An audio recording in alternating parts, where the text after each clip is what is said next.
Hello everyone, welcome back. Welcome to my channel. In this video, we are looking at the easiest way to calculate fabric for your curtains. I'll tell you later how you can get a copy of this cheat sheet, I call it, I made when I was doing my studies.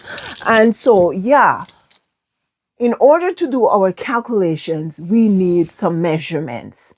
And then we need to add increments to those measurements.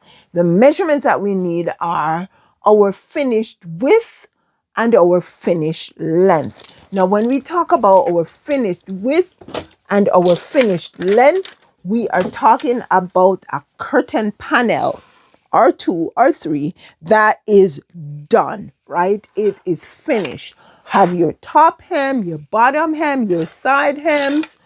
It is just left to be installed to your window. So that's our finished width and our finished length. We also need our cut width and our cut length. Our cut width and our cut length is just the raw material. Nothing has been done to the curtain. No hems, no seams.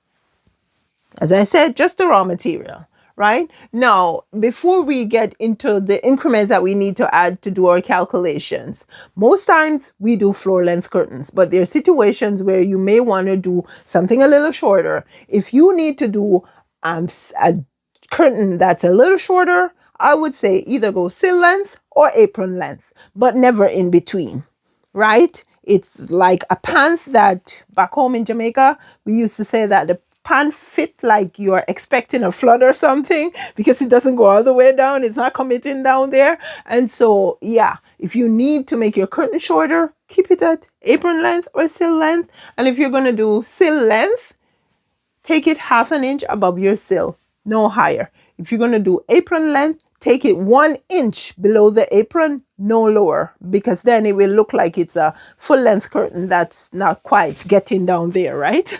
And then your floor length should be no higher than just about 1/2 inch above your floor, because you don't want it to start going higher and then it looks just like the one that should be just 1 inch below the apron and then it's too low. Yeah, so those are your numbers for your 3 curtain lengths that you can choose from.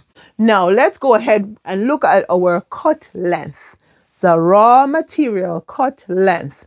How do we get our cut length? We take our full length here, which I'm going to say is 96 inches, and then we're going to add our top hem, workroom standards 8 inches. It's a 4-inch double hem, so it's 8 inches for your top hem, bottom hem 8 inches.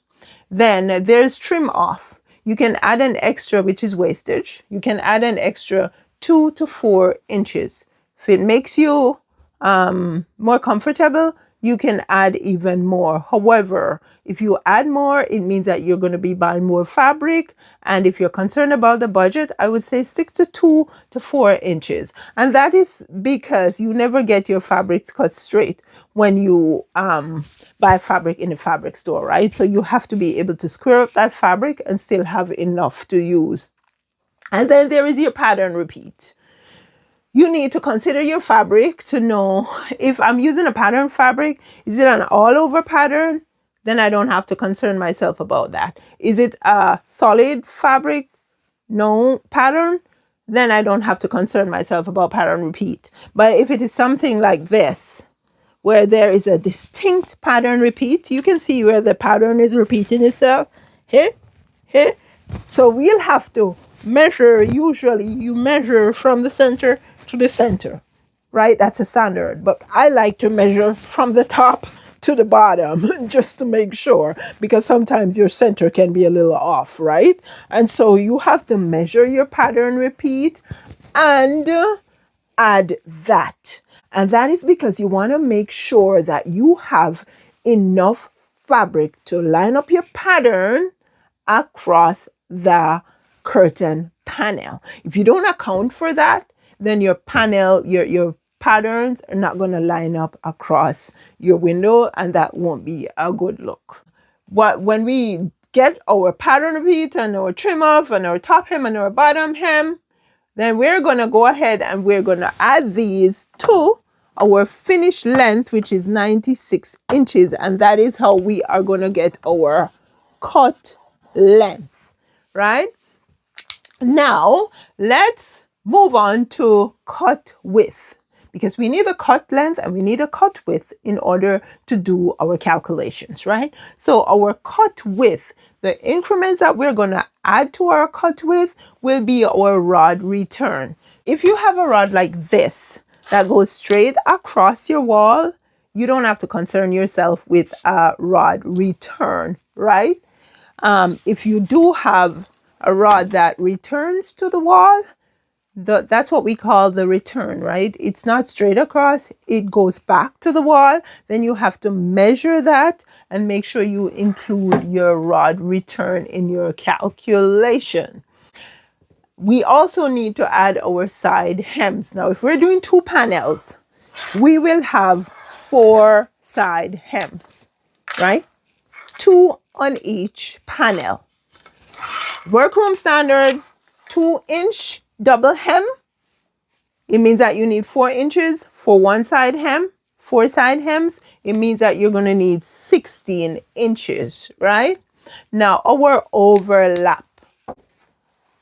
When we talk about overlap, we're talking about where the curtains meet in the middle here and overlap. This edge here, or these 2 edges, are called the leading edges. So when you hear about leading edges on curtains, it's talking about the edges that meet in the middle. Generally, we overlap 2 inches, right? So 2 inches for each overlap. That's going to be another 4 inches. Now that we have that, what we're going to have to do is take our finished width and we are going to have to multiply by our fullness. What is our fullness? Our fullness could be 3 times 2.5, 2 times 1.5, and that is going to give you those folds and pleats in your curtains. Now, if you use 3, you have more fabric to give you more sumptuous, more luxurious looking pleats and folds, right? If you use 2.5, the same is true, but the lower you get is the less full your curtains are going to be. Can still look good, right? It all depends on your budget in the end and the look you're going for. So we'll take our finished width and we will multiply by either 3, 2.5, 2, or 1.5.